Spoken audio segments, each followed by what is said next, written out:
everyone. Hi guys. How are you all? Hi everyone. आज की class में हम बात करेंगे unit 44 of IEIFS, that is para banking and financial services which are provided by the bank. Different type of para banking and financial services which are provided by the bank. ये हमें आज की class में detail में discuss करना है, तो चलिए स्टार्ट करते हैं डिस्कस करना। सबसे पहले बैंकिंग फाइनेंशियल सर्विसेज आखिरकार होता क्या है? पैरा बैंकिंग यानी वो सारी सर्विसेज जो normal day to day activities से अलग हटके होती है, यानी ऑल दो सर्विसेज जो कि bank other than the normal day to day activities करता है, उसे हम क्या कहते हैं? पैरा बैंकिंग एक्टिविटी कहते हैं। देखो, मेन फंक्शन बैंक का क्या होता है? मेन फंक्शन बैंक का होता है कि accepting the deposit from the public for the purpose of lending. भाई एक्सेप्ट करता है डिपॉजिट फ्रॉम द पब्लिक ताकि वो लोन को लेंड कर सके, राइट? पैरा बैंकिंग माने ये दो main activity, acceptance of deposit, withdrawal और क्रेडिट, इनके अलावा जो normal day to day activities bank करता है उसे हम क्या कहते हैं? पैरा बैंकिंग एक्टिविटी करते हैं। ठीक है। अच्छा, पैरा बैंकिंग एक्टिविटीज में different type of para banking activity होती है, जैसे कि इन्वेस्टमेंट एडवाइजरी सर्विसेज होता है, जैसे कि एजेंसी बिजनेस होता है, जैसे कि ब्रोकिंग सर्विसेज होता है, स्पॉन्सरिंग होता है, equipment leasing and hire purchase होता है, फैक्टोरिंग होता है, प्राइमरी डीलरशिप बिजनेस होता है, अंडरराइटिंग एक्टिविटी होता है, म्यूचुअल फंड बिजनेस होता है। ये सारी हमारे लिए पैरा बैंकिंग एक्टिविटी होती है, राइट? नाउ, वो जनरल गाइडलाइंस की अगर हम बात करते हैं, तो जनरल गाइडलाइंस अगर किसी भी बैंक को कोई भी पैरा बैंकिंग एक्टिविटी स्टार्ट करनी है, सबसे पहले उसे बैंकिंग रेगुलेशन एक्ट 1949 सेक्शन 61 के अंदर परमिशन दी गई है, राइट? अच्छा, वो अपनी पैरा बैंकिंग एक्टिविटी स्टार्ट करने के लिए डिपार्टमेंटली, मतलब एक अलग से डिपार्टमेंट बनाकर भी वो सर्विसेज स्टार्ट कर सकते हैं, या फिर वो एक सेपरेट सब्सिडरी के थ्रू भी ये फंक्शन को स्टार्ट कर सकते हैं। आप एक सेपरेट सब्सिडरी बना के भी फंक्शन स्टार्ट कर सकते हो, आप डिपार्टमेंट बनाकर भी फंक्शन स्टार्ट कर सकते हो, राइट?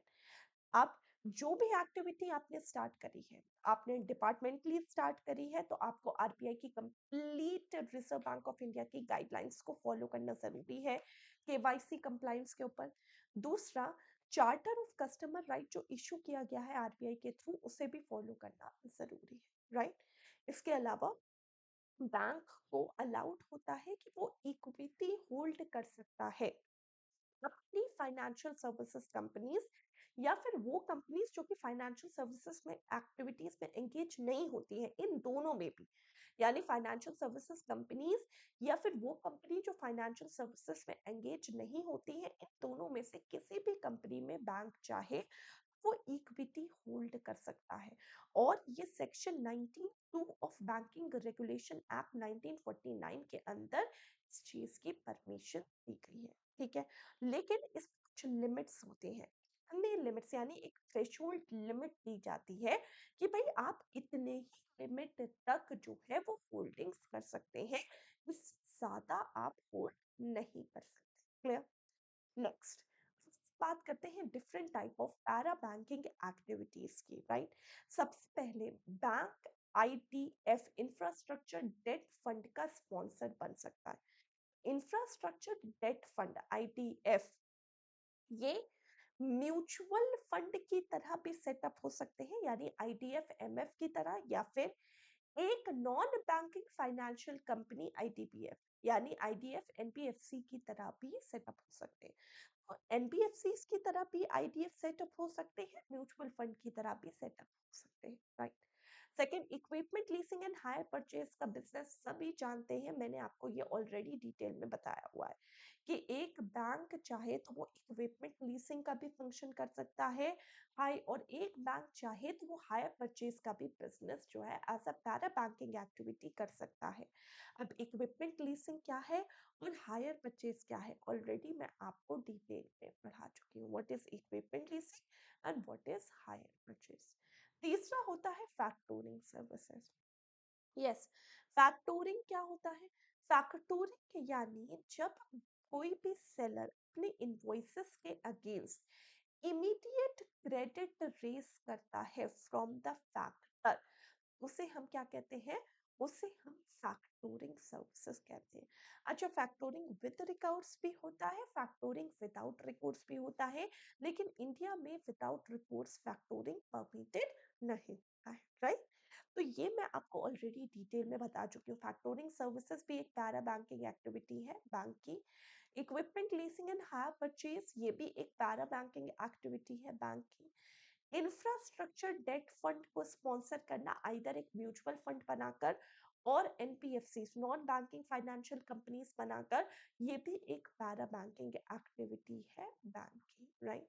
अगर हम बात करते हैं प्राइमरी डीलरशिप फंक्शंस की, सो प्राइमरी डीलरशिप फंक्शंस यानी रिजर्व बैंक ऑफ इंडिया चाहे तो प्राइमरी डीलरशिप बिजनेस स्टार्ट कर सकता है for a para banking activity. अब प्राइमरी डीलर होता क्या है?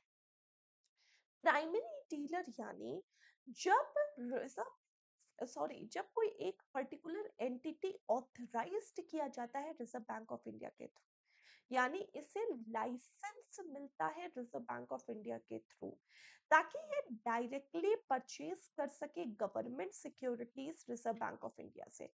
ये डायरेक्टली परचेज कर सके क्या? गवर्नमेंट सिक्योरिटीज किससे? रिजर्व बैंक ऑफ इंडिया से, ताकि मार्केट में उस गवर्नमेंट सिक्योरिटीज को रीसेल कर सके। तो उसे हम क्या कहेंगे? प्राइमरी डीलरशिप बिजनेस कहेंगे। प्राइमरी डीलरशिप बिजनेस यानी ये बैंक जो है वो, या इंस्टीट्यूशन जो है वो डायरेक्ट गवर्नमेंट सिक्योरिटीज को परचेज करता है आरबीआई से विद द एम कि इसे हम रीसेल कर सके मार्केट में। उसे हम क्या कहेंगे? प्राइमरी डीलरशिप बिजनेस कहेंगे, राइट? जब प्राइमरी डीलरशिप बिजनेस जो है वो स्टैंड अलोन और बैंक प्राइमरी डीलरशिप फंक्शन दोनों किया जा सकता है। अगर कोई भी bank primary dealership business function करना चाहता है, सबसे पहले उसका minimum net own fund 1000 crore होना चाहिए, मिनिमम सीआर एआर 9% होना चाहिए, और नेट नॉन परफॉर्मिंग एसेट 3% से कम होना चाहिए, प्लस उसका एक प्रॉफिट मेकिंग रिकॉर्ड पिछले 3 साल का होना चाहिए। अगर ये सारी कंडीशंस एक बैंक फॉलो कर रहा है, तो बैंक जो है एक स्टैंड अलोन प्राइमरी डीलर का फंक्शन स्टार्ट कर सकती है, राइट? तो ये एक पैरा बैंकिंग एक्टिविटी, यानी इनको लाइसेंस मिल जाता है रिजर्व बैंक ऑफ इंडिया से कि ये परचेज कर सके government securities directly from RBI and the aim to resell them in the market। ठीक है? इसके अलावा अंडर राइटिंग एक्टिविटी यानी जब कोई भी कंपनी पब्लिक से पैसा रेज कर सकती है, या कोई भी कंपनी जो है वो पब्लिक से पैसा रेज करने जा रही है, राइट? अब ये पब्लिक से पैसा वो आईपीओ के थ्रू रेज कर रही है, ये पब्लिक से पैसा वो शेयर्स के थ्रू, डिबेंचर्स के थ्रू, बॉन्ड्स के थ्रू, किसी के भी थ्रू रेज कर रही है। तो एक पर्टिकुलर कंपनी जो है वो डिपार्टमेंटली और मर्चेंट बैंकिंग सब्सिडरी, ये दोनों के थ्रू अंडरराइटिंग एक्टिविटी कर सकती है, राइट?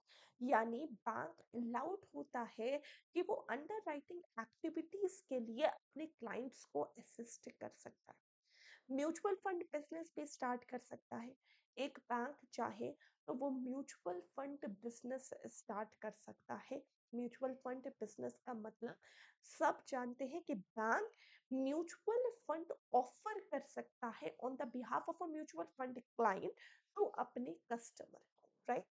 अब यहाँ पर एक बैंक स्पॉन्सर्ड म्यूचुअल फंड होता है, जो अगर बैंक खुद चाहे तो वो म्यूचुअल फंड को स्पॉन्सर करके एक नई म्यूचुअल फंड स्कीम बना सकता है, लेकिन इसके लिए उसे सारी सेबी की गाइडलाइंस को फॉलो करना जरूरी है, क्योंकि म्यूचुअल फंड का रेगुलेटर सेबी है, राइट? बैंक का रेगुलेटर आरबीआई है। तो बैंक अगर म्यूचुअल फंड स्टार्ट कर रहा है और वो उसका खुद का स्पॉन्सर बन रहा है, उसमें पैसे लगा रहा है, तो उसे पूरा सेबी की गाइडलाइंस को फॉलो करना जरूरी है, राइट? इसके अलावा अगर किसी भी बैंक का नाम म्यूचुअल फंड से एसोसिएटेड है, तो वहां पर एक डिस्क्लेमर आपको अपने क्लाइंट को देना जरूरी है कि ये जो है बैंक किसी भी तरीके से लाइबल नहीं है कि अगर कोई भी लॉस या शॉर्टफॉल होता है स्कीम्स या ऑपरेशन में। यानी अगर पूरा पैसा मान लो सब्सक्राइब नहीं हो पाया, या फिर मान लीजिए कि कोई क्लाइंट को लॉस हो गया, बैंक लाइबल नहीं है उनका कंपनसेशन करने के लिए, ये डिस्क्लोज बैंक को देना ज़रूरी है, अगर बैंक एक म्यूचुअल फंड कंपनी का स्पॉन्सर बन रहा है। अच्छा, बैंक जो है वो सिर्फ़ एजेंट की तरह काम करता है। एक कस्टमर के एजेंट की तरह काम कर सकता है, यानी कस्टमर को म्यूचुअल फंड स्कीम से जोड़ने का काम कर सकता है। उसका काम किसी भी तरीके से प्रॉफिट में कोई भी कंफर्मेशन की नहीं, कोई एश्योरिटी देना कि आपको नहीं 6% प्रॉफिट होगा ही होगा, अगर नहीं होगा तो हम आपका पैसा वापस करेंगे, ऐसा कुछ भी वो बैंक नहीं कर सकता है, राइट?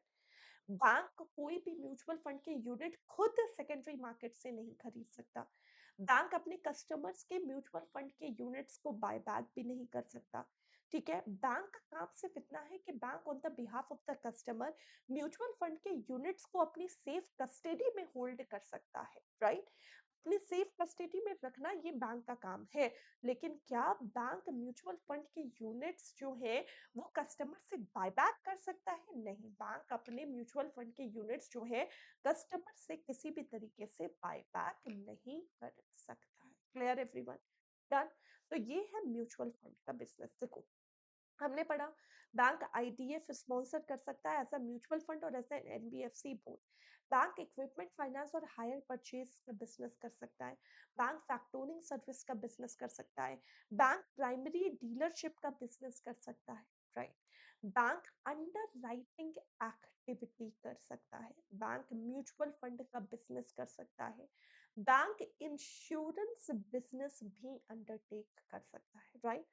अच्छा, इंश्योरेंस बिजनेस में रिस्क पार्टिसिपेशन भी बैंक जो है नहीं कर सकता। देखो, no bank shall undertake insurance business with risk participation, यानी यूजुअली बैंक को इंश्योरेंस बिजनेस अलाउड है, लेकिन रिस्क पार्टिसिपेशन यानी अपने ऊपर रिस्क लेना, ये बैंक को अलाउड नहीं है। ठीक है, लेकिन हाँ, अगर बैंक एक अलग से सब्सिडरी बनाते हैं या फिर बैंक का कोई जॉइंट वेंचर है जो कि इंश्योरेंस बिजनेस पर्पस के लिए ही सेटअप हो सका है, तब बैंक जो है वो रिस्क पार्टिसिपेशन के साथ इंश्योरेंस बिजनेस को अंडरटेक कर सकते हैं। ठीक है, अब इसके लिए एलिजिबिलिटी क्राइटेरिया क्या है? पहला, नेट वर्थ बैंक की 1000 करोड़ होनी चाहिए और मिनिमम नेट वर्थ जो है वो 500 करोड़ से कम नहीं होनी चाहिए। मिनिमम प्रिस्क्राइब्ड कैपिटल, ठीक है, ये बैंक के पास होना जरूरी है, यानी उसके पास capital conservation buffer plus minimum prescribed capital ये होना जरूरी है। नेट नॉन परफॉर्मिंग एसेट उसका 3% से ज्यादा नहीं होना चाहिए। नेट प्रॉफिट उसने पिछले 3 साल में एटलीस्ट मेंटेन किया होना चाहिए और उसके पास एक गुड ट्रैक रिकॉर्ड परफॉर्मेंस का, यानी सब्सिडरीज के परफॉर्मेंस का एक गुड ट्रैक रिकॉर्ड हो। अगर ये सारी एक्टिविटीज, ये सारे पॉइंट्स फॉलो हो रहे हैं, तो बैंक एक इंश्योरेंस बिजनेस को अंडरटेक कर सकता है, राइट? इसके अलावा pension fund management by the bank, अगर हम पेंशन फंड मैनेजमेंट की बात करते हैं, तो बैंक अंडरटेक कर सकता है पेंशन फंड मैनेजमेंट बिजनेस, लेकिन इसके लिए अपनी एक अलग से सब्सिडरी बनाना जरूरी है। देखो, pension fund management business bank undertake कर सकता है, लेकिन इसके लिए इम्पोर्टेंट ये है कि बैंक को एक अलग से सब्सिडरी बनाना जरूरी है। अच्छा, एक अलग से सब्सिडरी बनाने के साथ साथ ये सारी गाइडलाइंस भी फॉलो करना जरूरी है, जैसे कि बैंक जो है डिपार्टमेंटली पेंशन फंड बिजनेस नहीं कर सकता है। उसका नेट वर्थ एटलीस्ट 500 करोड़ होना चाहिए। मिनिमम प्रिस्क्राइब्ड कैपिटल यानी कैपिटल कंजर्वेशन बफर होना चाहिए। उसका नेट नॉन परफॉर्मिंग एसेट 3% से ज्यादा नहीं होना चाहिए। उसने पिछले 3 सालों में प्रॉफिट ही बनाया हो और उसका ट्रैक रिकॉर्ड, यानी अगर सब्सिडरीज के परफॉर्मेंस की बात करें तो वो सैटिस्फैक्टरी होना चाहिए। अगर ये सारी चीजें फॉलो हो रही हैं, तो एक पेंशन फंड मैनेजमेंट बिजनेस जो है वो बैंक अंडरटेक कर सकता है। ये यूजुअली सारी पैरा बैंकिंग एक्टिविटीज मैं आपको बता रही हूँ जो कि बैंक जो है कैरी आउट कर सकता है, राइट?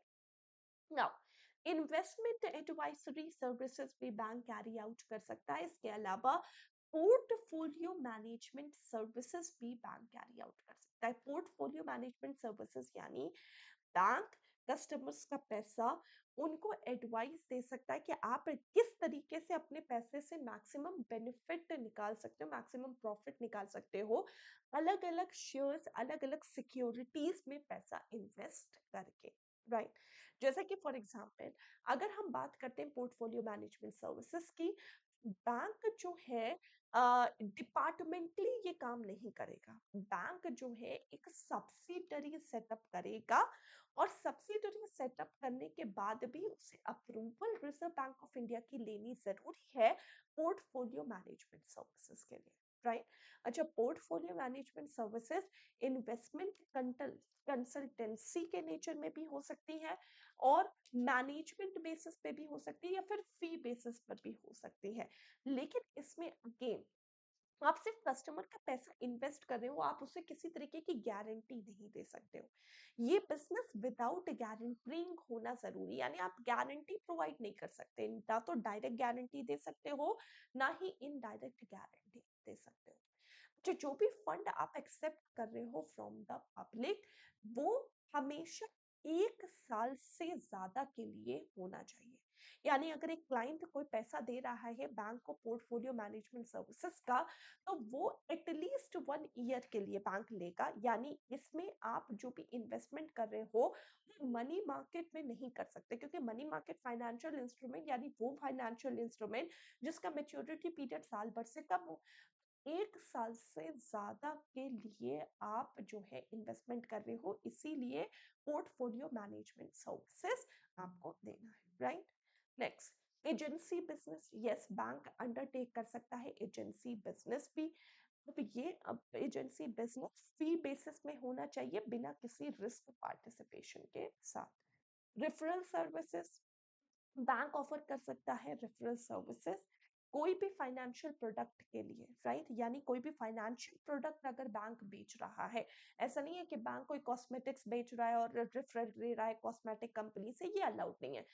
कोई भी अगर एक ऐसी सर्विस है जो फाइनेंस रिलेटेड सर्विस है, बैंक के खुद के एरिया से रिलेटेड सर्विसेज है, बैंक ये कर सकता है कि बैंक अपने क्लाइंट को उस फाइनेंशियल प्रोडक्ट का रेफरल देकर वहां से फी अर्न कर सकता है। लेकिन यहाँ पर अगेन नॉन रिस्क पार्टिसिपेशन है, बैंक किसी भी तरीके की कोई भी गारंटी इंश्योर नहीं कर सकता। राइट, सो एक थर्ड पार्टी के बिहाफ में बैंक अपने कस्टमर को कोई फाइनेंशियल सर्विसेज का रेफरल देकर वहां से फी अर्न कर सकता है, या फिर अगर जितना भी बेचा जाता है उसके बेसिस में फी अर्न कर सकता है। That is called as a referral service. Right, government securities का रिटेलर बन सकता है। यस, बैंक अलाउड होते हैं गवर्नमेंट सिक्योरिटीज को रिटेल करने के लिए नॉन बैंक क्लाइंट्स को, बट इसके लिए अगेन आरबीआई की guidelines time to time follow करना जरूरी है। बैंक के पास सेबी अप्रूव्ड स्टॉक एक्सचेंज का मेंबरशिप बनने का भी अप्रूवल होता है, बट इसके लिए अगेन कुछ इंपॉर्टेंट कंडीशंस है। जो भी ऑथराइज्ड शेड्यूल्ड कमर्शियल बैंक है कैटेगरी 1 के, वो कोई भी ट्रेडिंग और क्लियरिंग मेंबर बन सकते हैं करेंसी डेरिवेटिव सेगमेंट का सेबी के अप्रूवल के बाद।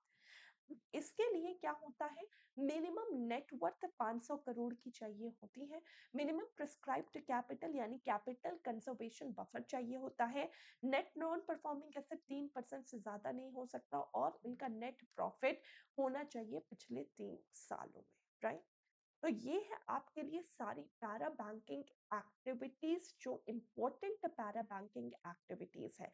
बाकी डिटेल में ये चैप्टर हम क्लास में डिस्कस करेंगे। राइट, तो चलिए पहले क्वेश्चंस की बात करते हैं। मैक्सिमम परसेंटेज इक्विटी कंट्रीब्यूशन का अगर बैंक जो है IDF, infrastructure debt fund, non banking financial companies का, नॉन बैंकिंग फाइनेंस कंपनीज के स्पॉन्सर की तरह काम कर रही है, तो मैक्सिमम परसेंटेज कितना कंट्रीब्यूट किया जा सकता है? एवरी मैक्सिमम परसेंटेज कितना कंट्रीब्यूट किया जा सकता है अगर एक पर्टिकुलर कंपनी, ओके, सो क्या बन रही है, ITF NBFC का स्पॉन्सर बन रही है, bank acting as a sponsor. तो आपको बताना है मैक्सिमम परसेंटेज इक्विटी कंट्रीब्यूशन का कितना, 10%, 25%, 49% या 50%, 51%। एवरीवन आंसर देना स्टार्ट करिए। मैक्सिमम परसेंटेज ITF NBFC का, तो मैक्सिमम परसेंटेज कितना होगा, मैक्सिमम परसेंटेज 49% होगा। मैक्सिमम परसेंटेज कितना, 49%, उससे ज्यादा नहीं हो सकता। ठीक है। सेकंड, अगर कोई भी बैंक जो है वो प्राइमरी डीलरशिप की तरह सेटअप हो रहा है, ठीक है, थ्रू अ सब्सिडरी, उसे किस तरीके से रजिस्टर्ड होना है, NBFC with RBI, merchant banker with SEBI, brokerage service provider with the SEBI और none of the above। एक बैंक को क्या है, एक प्राइमरी डीलर बिजनेस की तरह सेटअप होना है थ्रू अ सब्सिडरी। तो इसके लिए NBFC with RBI, non banking financial company with reserve bank of India की तरह सेटअप होना जरूरी है, मर्चेंट बैंकर विद सेबी की तरह सेटअप होना जरूरी है, brokerage service provider with SEBI की तरह सेटअप होना जरूरी है, या none of the above. Everyone start answering. So अगर हम बात करते हैं इसके करेक्ट आंसर की, तो एनबीएफसी विद आरबीआई की तरह सेटअप होना जरूरी है, राइट। तो ये है आपके लिए कंप्लीट चैप्टर, राइट। सो ये आपको टेलीग्राम चैनल का स्कैनर दिया हुआ है यहाँ पर। ये है ऑलिव बोर्ड का ऑफिशियल टेलीग्राम चैनल का व्हाट एक स्कैनर, राइट। सो आप सारे के सारे स्कैनर से स्कैन करके Telegram channel, official Telegram channel GIB CIB का सब्सक्राइब कर सकते हो, right. Thank you so much everyone for watching this video. I hope that आपको ये पूरी वीडियो समझ में आई होगी। प्लीज वीडियो को लाइक और शेयर जरूर से करिएगा, और अभी तक अगर आपने चैनल को सब्सक्राइब नहीं किया है, please subscribe the channel and press the bell notification icon. Thank you so much everyone, take care, bye bye guys, bye everyone, take care, bye everyone.